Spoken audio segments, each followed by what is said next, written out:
Johnny, great call last year. No recession. Are you still thinking the same for 2025? Well, certainly for the first half of 2025. Household income is still growing at a healthy pace. Consumer balance sheets and corporate balance sheets are in incredibly strong shape. And there are still more available jobs than there are unemployed workers.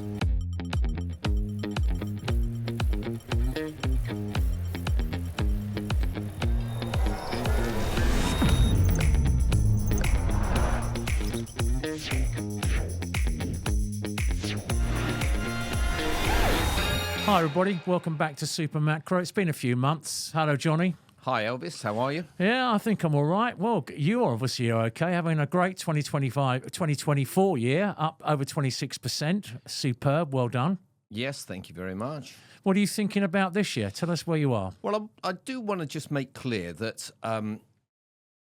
those returns are real. I'm now managing a portfolio for Fortum Capital. Someone's giving you money? Yeah. Oh, my God. Yes. So, but I still like to produce the note. I find that all the research and the learning and the understanding that goes into producing content for the note. And then writing it as well. And then writing it, yeah. Being able to articulate a view requires a really strong understanding of what's going on.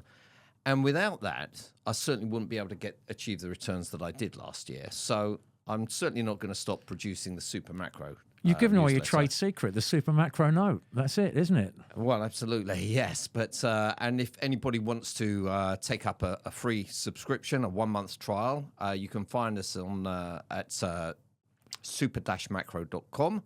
You get a free 1-month trial, and then if you want to take up the subscription, it's £50 a month. So, where are you this year? What are you thinking? How do you start there? Obviously, we've got Trump coming in, and obviously what he's going to do. Obviously, you've seen some action this morning. Tell us, what are you thinking? Well, I'm still quite bearish on fixed income. I still think the economy is going to carry on in being strong, certainly for the first half of the year. I'll talk in more depth about the markets a little bit later on. Okay. But let's just focus on the labour market first of all. And prior to this most recent payroll figure of 250,000 jobs in December, there were already some signs that demand for labour had been picking up. We saw quite a lot of what I call soft data, survey data. We saw the Conference Board, consumers seeing increased job availability. Job openings in the JOLTS data have been climbing for 2 months running. The employment component of the services ISM picked up. Yeah, I must stop you there. But individually, you've made this point before. You don't necessarily take too much notice. When collectively they hit you all at once, then it becomes more a substantial piece of data to look at. That's right. These surveys, they are soft surveys. And if you take any individual survey, individually, it doesn't correlate very well with the trend in payrolls. But collectively, when they're all pointing higher, as they have been for the past 2 or 3 months, there is some signal. You can't ignore it. Yeah. So we had a very strong payroll print in December. And what that really spooked the market at the time, didn't it? Really got the market. Yeah, but I think the average 3-month payroll growth has stepped up from 120,000 a month to 170,000 a month. You know, from the 3 months during the summer to the most recent 3-month period. Yeah, and the unemployment rate getting below 4.1, that's the one the Fed look at, obviously. Absolutely. I mean, it comes from a slightly different survey, but that it is important nevertheless. Yeah. So what I'm showing on this chart, the blue line is what I call the total number of jobs in the US. That is the vacant jobs, the job openings, and the jobs that are filled. That's the total number of available jobs, total jobs. The red line is the total number of available workers. So that is those who are employed and those who are unemployed but want a job. Right. So after the pandemic, there were many more jobs in the economy than there were available workers. And that gap has closed over the last few years. But then if you look at those very endpoints, I don't know how clear it is on this chart, but the two lines have started diverging again. The total number of jobs has now increased faster than the number of workers. So you've got a tighter labour market, quite essentially, or getting tighter. Absolutely. Yeah. It's certainly evidence. Recent evidence points to a tighter labour market. And I assume if the blue line gets way above the red line, you get increases in pay, which then bring people back into the workforce. Is that how the situation works there? I think what happens if there's excess demand for labour, then you do get more job switching. People will right, jump to a higher paying increased job. pay attracts people to join the workforce, and those perhaps those that had left the workforce may re-enter the workforce. But it's a signal of a very strong, a very healthy labour market and a robust economy. And I would make one of the most important points is that while you still have corporate earnings growing at about 10 or 11% year on year, there is no reason for labour demand to decline. Yeah. So I suspect this Q4 earnings is going to be pretty strong, and that will keep the momentum in the labour market. The banks have started off in the right direction. Well, yeah, we can't really take the signal from the banks, but that's a sector on its own. But yes, certainly it's a good start to the earnings season. I want to talk in this next chart about the exceptional performance of the US economy relative to the other developed economies in terms of GDP growth over the 4 years since the pandemic and productivity growth. That's the big thing, isn't it? Absolutely. Paul Krugman, wasn't it him? He said productivity isn't everything, but in the long run, it's almost everything. Yeah. So on this chart, I'm showing the total growth in GDP from 2019 until 2023. Why are you ending in 23, Johnny? Well, this was a survey done by the Federal Reserve staff last year, and that was as far as they got. But I'm pretty sure it'll be a very similar picture if we extended it through 2024. So you can see combined, the US total growth GDP grew close to 8% over those 4 years. But most of what drove that growth was productivity, the increase in output per hour. So that is that dark blue line. That's what everybody's looking for then. Yeah. Everybody's looking for productivity. That's where you get the growth. It's real growth, and it shouldn't be too inflationary. That's correct. But the important thing is, relative to the other advanced economies, if you look at Canada, productivity did nothing. Let's blame Trudeau for that, shall we? Now he's gone. I think so. Yeah. Probably. Yeah. And the Eurozone and the UK also pretty weak productivity growth. The Eurozone's not really surprising, is it? When they got more regulation than regulation. Well, the federal the staff that produced this survey, produced these data. They tried to analyse what were the reasons why US productivity has been so much greater than the other economies, and they came to the conclusion it was the flexibility of the labour market. Oh, yeah. And what they call, you've got to bear in mind that when the pandemic hit, the US fired 20 million people instantly, and then they were handing out stimulus checks and generous unemployment benefits and all kinds of benefits that kept households in pretty good shape. Once the economy reopens, labour demand returned with a vengeance. And those people who had been laid off had time to find a job that better suited their abilities, or they could retrain. Yeah, there was a switch, wasn't there, from manufacturing to service industry, wasn't there? It was quite a big. Was that the time of the big switch? No, I think that's been ongoing for a long time. But the staff that did this research said there was a sectoral reallocation of labour. In other words, people found jobs they were better suited to. We didn't have that in Europe. We had nothing like that. We gave subsidies to companies to keep people on. Yeah. So I think what the US ended up with a much happier, more contented workforce and a much more productive workforce. Dynamic. Yeah. So that's the reason cited for that. Now, another aspect of the US economy, in addition to the productivity, the incredible productivity growth, is the staggering increase in household wealth. And on this chart, what I'm showing here is the blue line is the US household wealth. It's like 10 times over, 20 years? Well, I think the important thing is that it's gone up about 50% since the pandemic, which is a staggering amount. Extraordinary, isn't it? Yeah, it is now over $160 trillion. It's just such a big To number. put that into perspective, the Fed's balance sheet got to 7 trillion or something, and this is 160 trillion. Yeah, they are very, very wealthy in the US. And what you can see from this line, actually, is that the blue line is the household wealth, and the red line on the right axis is the S&P 500. So what has really driven that increase in household wealth has primarily been equities. And this chart is telling us it's got some more catch up to do, assuming the correlation holds, which it should do. Oh yeah, it definitely will. This is the blue line is just to the end of the Q4. So when the end of Q3. So when the Q4 data are produced, you'll see another step up, another healthy increase. Another healthy increase. Yeah. Now you can see that just running up into the financial crisis. It's perhaps not so clear on this chart, but a lot of the wealth in the run-up to the financial crisis was generated by housing equity, increases in housing equity rather than equities. The way things are now, it's more of a 2/3, 1/3 mix. The household wealth is concentrated in the equity market. So one begets the other, in other words. The S&P rallies.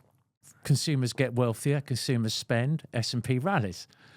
It is a bit self-fulfilling like that. But I think it's very important to recognise that this increase in household wealth hasn't been generated by households leveraging themselves up and punting like crazy in the housing market or the equity market. Like prior to 2008, like prior to the GFC, Prior to the GFC, there was an enormous amount of equity extraction from the housing market as the housing market went up, and a lot of excess leverage, both in the corporate sector and in the household sector. That is not the case today. And if we focus on this next chart, how US households deleveraged. Yeah, there's two lines on here. Let's first of all, let's take the red line, which is household ratio of household debt to disposable income on the right axis. That peaked, the amount of debt households took on relative to their disposable income, it peaked just prior to the financial crisis. There's no surprise they there. They really maxed out the credit cards, auto loans, home equity lines of credit, the whole lot. Then we've got a balance sheet recession, it looks like. Absolutely. And households retrenched dramatically. This household contraction of debt to income took place through several channels, partly because the households were able to refinance their mortgages at lower prices, at much lower rates. Yeah.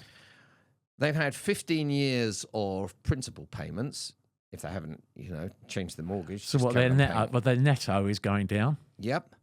Plus, their income has gone up and up and up. Certainly, their nominal income has gone up quite a long way. It's like a win-win-win. Absolutely. So the net debt to income has come down to roughly the same level as where it was at the start of the century. More importantly, the debt. So there's no stress in the housing market, even with the housing market this high. In terms of price, there's very little stress out there on a general basis. Obviously, individually, there is going to be some. There's very, very. I mean, we're not seeing mortgage defaults now. People are locked into low mortgage rates. The average rate on an outstanding 30-year mortgage is now just below 4%. That's the key, isn't it? And that's the key. People are not. Don't have to sell. Don't have to sell because the repayments are going sky high. Yeah.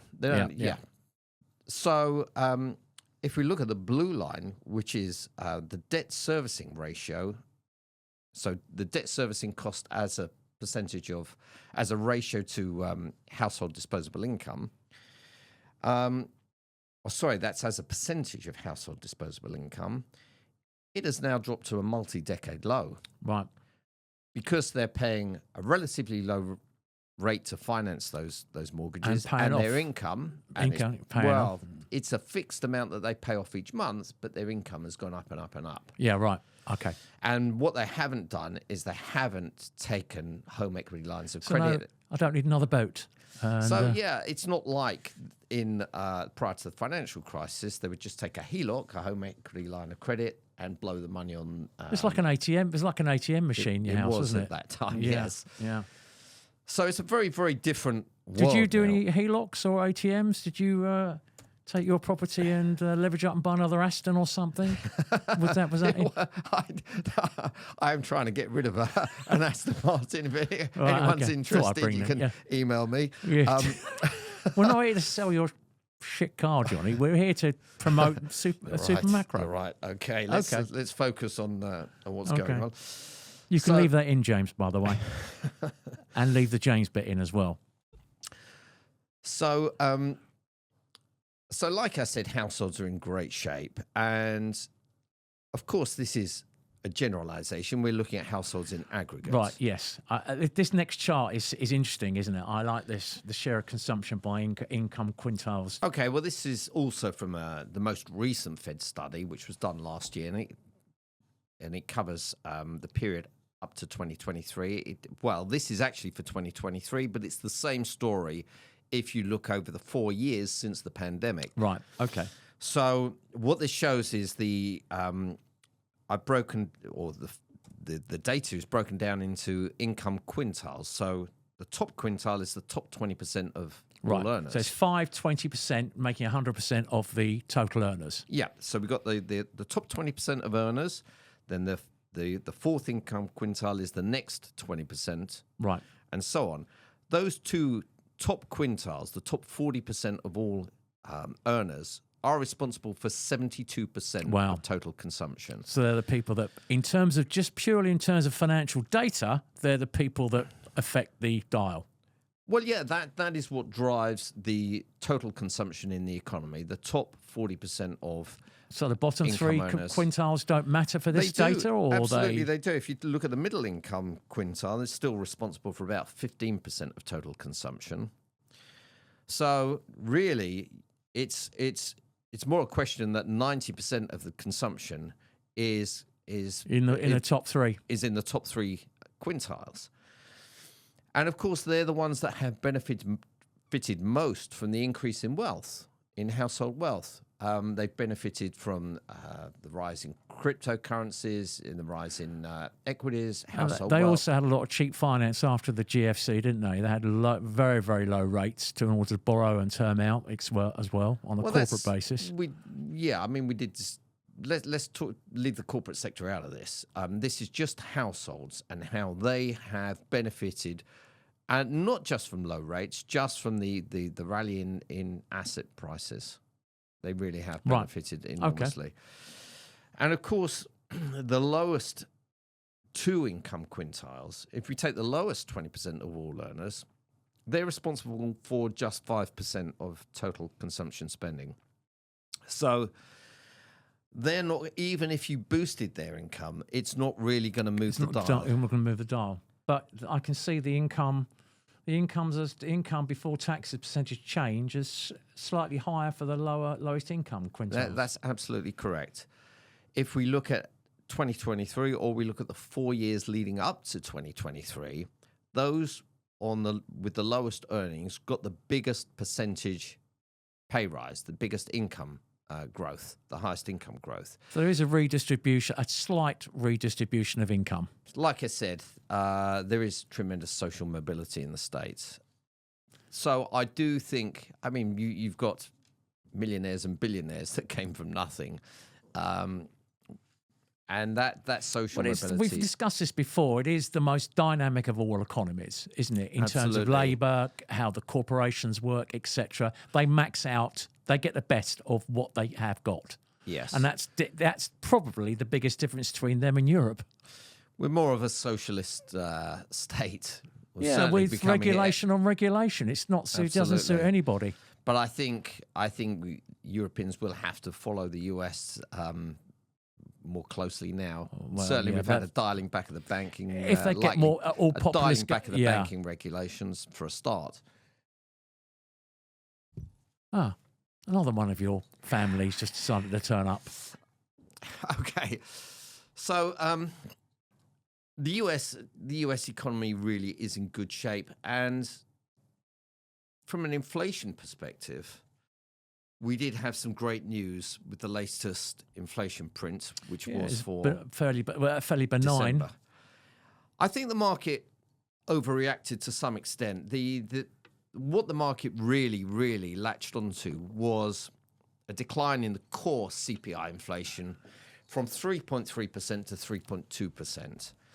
And I'm showing here the components of CPI inflation. It's like dominated, isn't it, by services? It is dominated by services. That was what really helped core decline. So the red bar is the contribution of services to total CPI inflation. Right.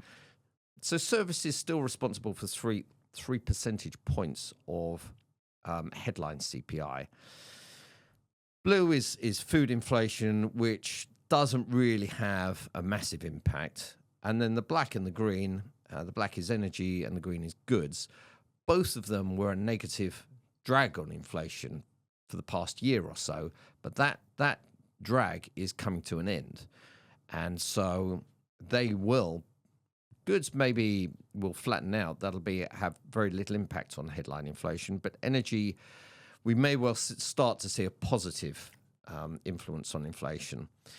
However, as things are now, it is services inflation that dominates the picture. So we saw a slowdown in housing inflation, which is a large part of that services inflation, and one or two other components. Now, it would be easy for anyone that really wants to make a story that inflation is not yet dead to pick holes in the data and say, well, this component is still heading up or that component is still heading up. I like to just take the data as they are. So what do you think? Do you think that service inflation, which has remained sticky for quite some time, is going to slow down a little bit, giving some more leeway to the Fed, or what do you think? I think if you look at this chart and you look at the trajectory of the red bars, if you just look at them, it's been a very, very slow decline over the last year or so. And you look at where it is now compared to where it was prior to the pandemic, it is on a different level. Yeah. And I doubt very much it's going to slow down enough to get us anywhere near 2% headline inflation. Or especially with the fact you've got more jobs than the workers available, and that's going to hold the wages higher, and that will give service inflation a boost, or at least hold it at these levels. Yeah, I think so. I'm not sure whether it's higher rates of pay that drive higher services inflation, or I'm not sure what the mechanism is. If people are earning more money, they don't mind spending more on services. They don't care what it costs to go to see a concert or to go out for dinner. But by the same token, when you've got to pay your workers more, you've got to increase your prices. It's kind of the two things feed off each other. So the 2020 to 2030 is going to be a different dynamic completely to what we saw from 2010 to 2020. I think so. And this is one of the fundamental reasons why I prefer a bias towards being short of fixed income. I really don't think we're certainly not going to go back into the kind of low rates world that we had prior to the pandemic. I think rates are the neutral rate of interest is that much higher now. It's a very different economy. I think if in reality, the period between the financial crisis and the pandemic was the period that was peculiar. People's expectations, there's a whole generation of traders that are only used to zero rates and negative yielding bonds. How many is that? They get 16 trillion. Is that the 18 number? trillion 18 trillion it got to on the total stock is negative. Yeah. So that I don't think that's coming back. Perhaps, I hope, for the rest of our lives. But there is still an anchoring, if you like, expectations that we may go back to an environment of very low rates. I think that's mistaken. You don't believe that's going to happen? No. Right, okay. And so, obviously, last year, I mean, really, if you look at last year, if you look at the yield on the 10-year Treasury, it didn't move that much from the start of the year to the end of the year. But I made great money by being short at the right time and getting out, protecting myself with upside calls so that I got out when things turned around. Right. Okay. And all those trades that you did, just to be clear, you make available, you list them in your note so everybody else can see what your portfolio is. And make a point, it's not a recommendation, it's just showing readers and subscribers what you are doing. Yes, and for the most point, almost exclusive, I say I'm going to do this next week. I'm going to sell the 10-year Treasury futures, or I'm going to put in place a hedge for the futures. So the timing is down to the individual themselves, but you're just you're telling us what you've done, and you also list what you've done it at in the note as well. I mean, I'm a trader first before I am an economist. You know, I'm a lot of other things before I'm an economist. So we can't list those, by the way. Motorcycle mechanic. Oh no, not the shit motorcycle. But I have a bias towards being short of fixed income, but I'm not one of these guys that just puts on a trade and sticks with it.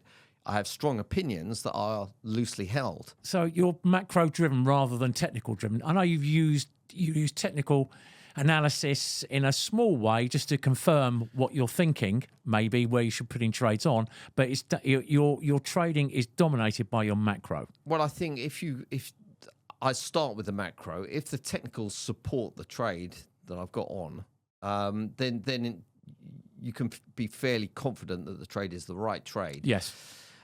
And I think it's very, very important to look when a trade is beginning to become extended and, you know, oversubscribed, if you like. And there's been several occasions over the past year where in the fixed income markets, like, for example, after just leading up into that 50 basis point cut from the Fed, yes, where everybody was thinking, okay, rates are heading a lot lower now. We've got to term out duration. We've got to buy longer dated fixed income, and the yields dropped a long, long way. I didn't think that was right. I'd already been out of all my short fixed income positions. I was looking for an opportunity to get back in. And there was your opportunity. There was the opportunity. Steepening yield curve and boom, it makes money. Yeah. And by the same token, the trade got overextended recently. I was still in it, but with upside protection from calls, which took me out the trade when fixed income markets rallied. So now essentially you're still looking for another entry to that trade. That's correct. Which we'll discuss probably at the end of the podcast. Well, let's move on to the next chart. Which is looking at the equity market. The S&P multiple supported by rate cut expectations. Yeah, this is a slightly complicated chart. What I'm showing here in the red line on the right axis is the amount of rate cuts that the market was expecting on the right axis. So prior to the Fed beginning to cut rates in September, the market was looking for a total of 250 basis points of cuts this year. They've cut 100 basis points so far, but now the market just expects about 35 more basis points of cuts this year. So it's gone from 250, they cut 100, and now there's only 35 bips left to go. While the market was pricing in all these rate cuts, the PE ratio was going up and up and up. That is the blue line, which is on the left axis. So you can see periods where the market was expecting a lot of rate cuts, the PE multiple expanded. When the market dialed back its expectations of rate cuts, the PE multiple compressed. And we're at a situation now where the market's taken out most of those rate cut. Well, not most of them. A good deal of the rate cuts that vast had been, majority they had priced in. Yeah. Well, they've done 100, and rather than 150 being left, there's just 35 more to go this year. That doesn't mean to say that PE multiples are going to compress all the way down to, they haven't compressed at all, hardly. Hardly. But I just feel that the market is going to struggle. And let's put it this way. The market rallied 25% 2 straight years, 2 years running. That rally was driven by a fantastic increase in earnings and expected earnings. So let's just to put some numbers on it. At the end of 2022, earnings per share expected from the S&P 500 was 228. At the end of last year, it was 272. So it went up 20%. A 20% increase in expected earnings per share in those 2 years. Per annum, yeah. But the S&P 500 went up a total of 50% over those 2 years because the multiple expanded. The PE multiple went up 30%. It went up from 16.8 to 22.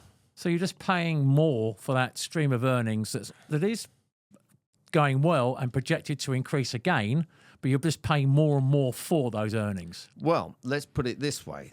The earnings are expected to increase by almost 15% this year, and you're paying an increased multiple, a high multiple, on the expected increase in those earnings. So it's perfection by perfection. Yeah, I think the market is vulnerable to a correction in the PE multiple. I'm not saying we're going to have an almighty market crash here. What I am saying is that we're not going to get another 25% increase in the S&P 500 this year. And if anything, I think it's going to be a choppy year. It's going to be a much more challenging year. Challenging year with politics taking the lead, which is going to be interesting. Well, certainly over the next week or two, we're going to have a lot of political influence, and already today, we're a chunk of executive orders. See what he wants to do. Yep. Already, there's been a leak to the Journal that he's going to dial back the day one tariffs. Yeah. Do you see that? So I need to ask you this question. I was thinking about this before we started the podcast. Do you think that the sensible person in the room is the bond market? Are you telling us, if you're going to carry on in this way, this rhetoric about what you want to do, these yields are going to get a lot higher? That's a good question. That comes to the heart of, are high tariffs inflationary, or are they going to kill off growth, basically? And I think... and you've got immigration as well. Well, I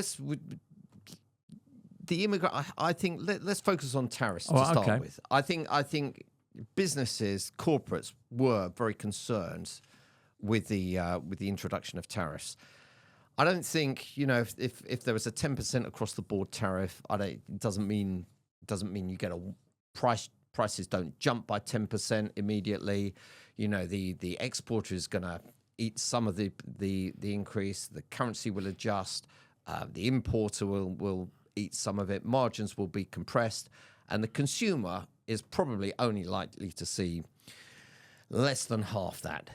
And especially it's more benign if it's done in stages rather than one chunk at a time. Yeah, but even if it is a one-off 10% price hike, you probably see a 4%, something like a 4% price hike for consumers, and that's a one-off change in the price level. That is not necessarily inflationary. It happens and then that's it.